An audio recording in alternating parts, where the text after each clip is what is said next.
웨스트민스터 신앙고백 스터디 랜선 짤막 강좌 계속해서 웨스트민스터 신앙고백서 3장 하나님의 영원한 작정에 관하여 6조에 담겨있는 두 번째 요점을 살펴보도록 하겠습니다.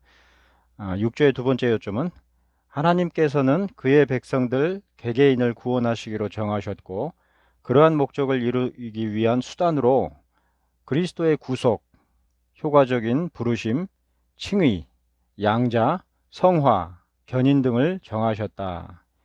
구원의 서정이라고 칭하는 그러한 모든 과정들을 정하셨다.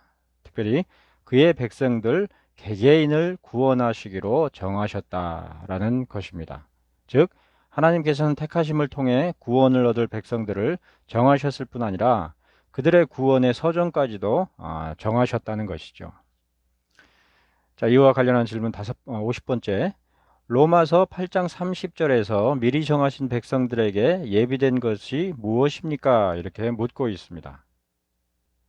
자, 그리스도의 복음에 관하여서 기록하고 있는 로마서 8장 그 가운데서 30절 말씀을 보시면 또 미리 정하신 그들을, 그러니까 예정하신 그들을 또한 부르시고 부르신 그들을 또한 의롭다 하시고 의롭다 하신 그들을 또한 영화롭게 하셨느니라. 이렇게 기록되어 있습니다.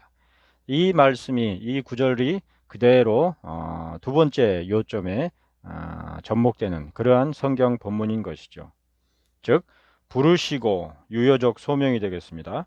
의롭다 하시고 칭의죠. 그리고 영화롭게, 그야말로 영화에 이르게 하셨다. 이렇게 기록되어 있는 말씀인 것입니다.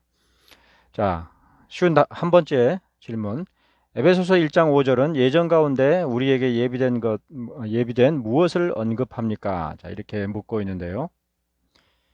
자, 에베소서 1장 5절에 기록되기를 그 기쁘신 뜻대로 누구의 뜻입니까? 하나님의 기쁘신 뜻대로 우리를 예정하사 예수 그리스도로 말미암아 자기의 아들들이 되게 하셨으니 이렇게 기록되어 있는 말씀입니다.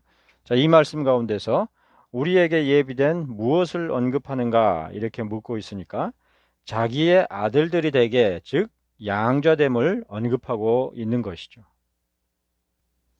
자, 설명 부분을 보시겠습니다.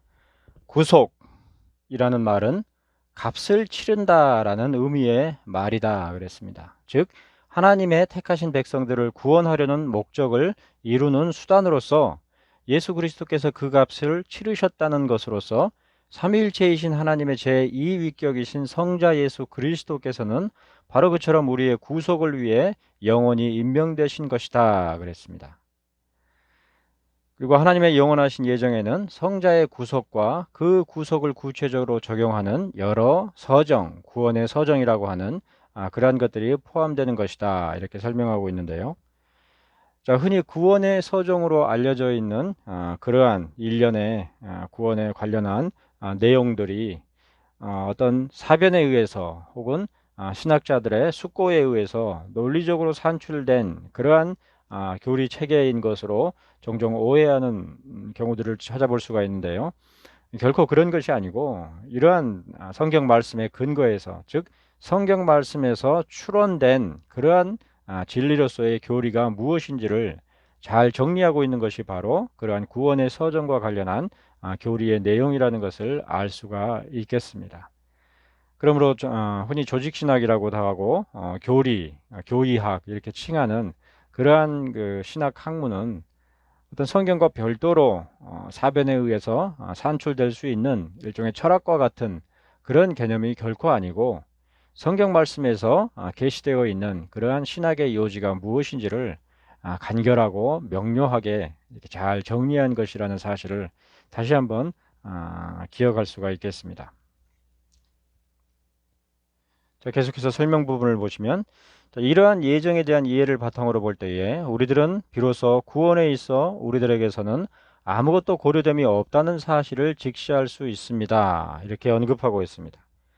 그러니까 예지 예정과 같이 그 구원에 이를 자가 지니고 있는 믿음 혹은 어떤 행실 혹은 어떤 자질 이런 것을 감안해서 예정이 이루어지는 방식이 결코 아니고 그 어떤 고려됨이 없이 다만 하나님의 뜻과 하나님의 의지 안에서 하나님의 삼위 하나님의 논의를 통하여서 의논을 통하여서 결정된 그러한 예정에 따른 시행으로서 구원이 이루어지는 것이다.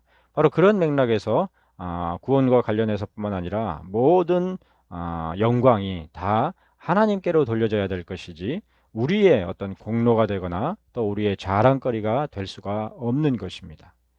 그러므로 성경 곳곳에서 그러한 우리에게는 자랑할 것이 전혀 없다. 왜냐?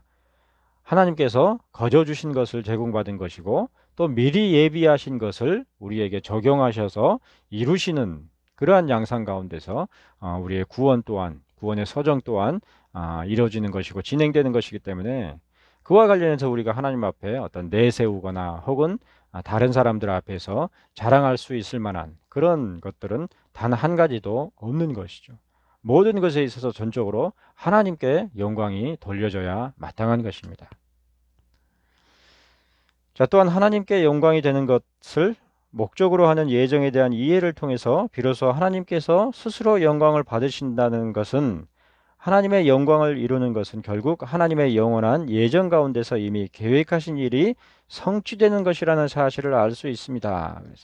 만일에 이러한 하나님의 예정이 불완전하고 미약하기 짝이 없는 우리의 수고와 우리의 의지, 우리의 결단에 어느 만큼 달려있는 것이라고 한다면 그러한 예정이 얼마나 불안한 것이겠습니까? 우리의 인간적인 안목 가운데서는 사람이 대단한 것 같지만 사실 객관적으로 사람을 바라보면 사람만큼 연약하고 후패하기 짝이 없는 그런 존재가 없죠. 그러니까 오죽하면 사도 바울이 자신을 벌레라 칭할 만큼 그렇게 미약한 것이 인간일 뿐인 것이죠. 하나님의 예정에 있어서도 그러한 인간의 어떤 개입됨이 없이 또는 반영됨이 없이 하나님의 전적인 속성에 근거해서 하나님의 속성의 발현으로서 그러한 예정이 성취되는 것이다 라고 할 때에 비로소 우리는 안심하고 또 위안을 얻을 수가 있는 것이죠. 하나님께만 소망이 있는 것입니다. 자, 하나님께서는 그의 백성들 개개인을 구원하시기로 정하셨고 그러한 목적을 이루기 위한 수단으로 그리스도의 구속, 효과적인 부르심, 칭의, 양자됨이죠. 성화, 그리고 견인 등을 정하셨습니다. 이런 구원의 서정의 전반적인 것들을 다 하나님께서 정하셨고 하나님의 정하신 대로 그대로 성취되는 것이죠. 즉 구원의 서정 전체가 다 하나님의 예정하신 바 가운데서 이미 창세전에 다 준비된 것이며 그 성취 또한 하나님의 예정을 따라 주권적으로 이루어진다는 점.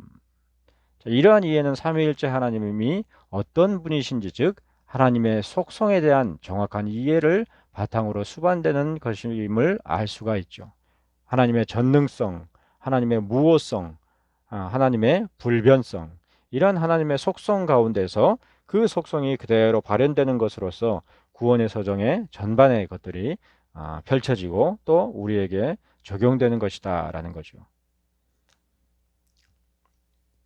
바로 그처럼 주권적으로 이루어진다. 하나님의 예정이 하나님의 주권 가운데 이루어진다는 점에서 구원의 서정 전체가 하나님의 은혜에 따른 것이라는 사실을 알 수가 있는 것입니다.